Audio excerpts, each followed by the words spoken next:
Hey everyone, I'm Zoel. Welcome back to my channel. I told you in my first video that I will give you some more information about the countries I lived in. So here I am, ready to tell you 4 expected and 4 unexpected things regarding Jordan. Let's start with the expected. Number 1, how boring the everyday life in this country is. You have limited options for outdoor activities and just a few bars. Since it's a family-oriented place and culture, people tend to go to the malls and restaurants, which are everywhere. Except for that, you have a handful of touristic attractions to visit, but if you live there, you've seen everything after a while. Number 2 is how good and friendly most of the people are. I consider it an expected thing because I get a bit mad when I hear people telling stories about these places and saying things like, "Oh, people are so good there, they're so good." Yeah, what do you expect? A bunch of angry Arabs? Please try to challenge your stereotypes and not think of the Middle East only in the way it's portrayed in the Western pop culture. There are bad and good people everywhere. Number 3 is that Jordan looks like the typical Middle Eastern country you've seen in movies, films, pictures, online, everywhere. The architecture of cities and towns, with small brown-yellowish houses, the palm trees, the smell of jasmine, the desert, the king's picture everywhere, from billboards in the streets to every shop or public service building. Don't think this is only it though. On the other hand, it's a modern place, especially Amman, the capital, with all the comforts and services you expect to find in any developed country. Number 4. Finally, the most controversial of the expected things is religion. Jordan is a tolerant Islamic state, with 93% of the population being Muslims, 6% Christians, 1% others, which means that they have Sharia law and some things are prohibited. Homosexuality is prohibited. It doesn't mean that if you're homosexual you will get hurt or punished, but if you act like it, you will be in trouble. By the way, I send my love and respect to all the members of the LGBTQI+ community who live and struggle there. Dress code should be more conservative, especially for women, unfortunately, which means that you're not obliged to wear a hijab to be covered, just not wearing very revealing clothes. Drugs are prohibited, and the authorities are extremely strict about them. Pornography is totally restricted to the extent that you're not even allowed and you cannot access websites of such nature. Unless you use a VPN, from what I've heard. But it's still illegal. Alcohol cannot be consumed outdoors, excluding hotels, bars, and of course private homes. Every neighborhood in this... Dogs. Who let the dogs out? But you can buy it everywhere since there are small stores that sell it, especially in the big cities and towns, in almost every neighborhood. You're just not allowed to drink outside in the park, for example. In general, you have to respect Islam and its cultural aspects. You also have to get used to hearing the adhan, the Islamic call for prayer, multiple times per day. Or, if you're especially unlucky like me, you can live between a church and a mosque and hear both the bells and the adhan, sometimes at the same time, which is so nice and it doesn't drive you crazy at all.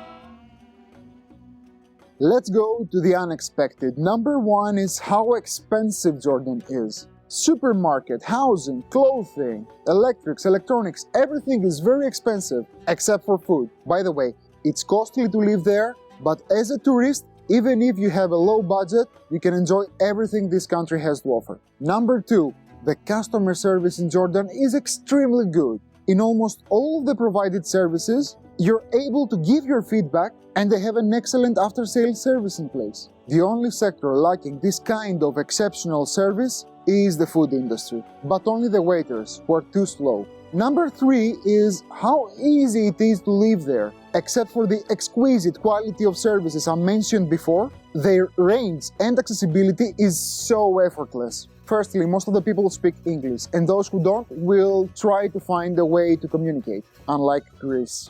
You can also have anything delivered to you, and the people are the most helpful I've ever encountered. Public transportation is not that good, but the private ones like taxis, Karim, Uber, they are reasonably priced and reliable. Even with pets, especially with dogs that are not that loved in the Middle East, I found things I wouldn't expect, like dog hotels, dog taxis, and even if people are a bit afraid of them, They were usually cool with me walking mine. Finally, another thing that makes living there so easy is the sense of security. For example, while living in Europe, you would be afraid of pickpocketing, assault, robberies, etc. In Jordan, you're not afraid of these issues because they're very limited. Security in these places is more connected to the general stability of the country, that there's no war, an uprising, or something like that. So living in Jordan? Super easy, barely an inconvenience. Finally, number 4 of the unexpected things. The touristic attractions are amazing in Jordan. They are beautiful, cultural, and as authentic as they can get considering their touristic attractions. You have Aqaba in the southern tip of the country, the only city with access to the Red Sea where you can swim, snorkel, or visit some beautiful hotels. The gorgeous Jerash ruins in the northern part of Jordan, which is one of the world's best preserved ancient Greek-Roman cities. The Wadi Mujib Canyon, ideal for hiking, the famous Dead Sea, the lowest point on Earth accessible by road, which is a lake very dense in salt that makes everything float and nothing is able to survive inside it, but also pretty unremarkable as an attraction for me. Then you have the majestic Petra, named like this from the Greek word Petra, which means stone, is one of the 7 new wonders of the world. It used to be the capital city of the Nabatean kingdom 2,500 years ago. You have probably seen some of it in pictures, films, online. It's actually everywhere, and I can assure you that it is an incredible ancient place that you have to visit at least once in your lifetime. Finally, Wadi Rum, the Red Desert, which actually means Moon Valley, is not the most culturally interesting attraction, but it surely is the most majestic of them all. The most vivid memories I have from Jordan come from this desert. Even if I visited all the places I mentioned more than once, this is clearly the best. The Red Desert is quiet, peaceful, and as real as it gets to really feel the local way of life. The Bedouins, the nomadic people who used to and still live all around the Arabian Peninsula, have preserved this place as it was for hundreds or even thousands of years ago. You can sleep in tents, drive in the desert, rest by the fire at night, under the clear sky with no light pollution at all, looking at the stars, billions of stars. I could speak for this place for hours, but I will stop here, hoping that one day you will visit it too. In conclusion, I expected Jordan's attractions to be cool. I didn't expect them to be amazing. So that was it. These were 4 expected and 4 unexpected things I found in Jordan.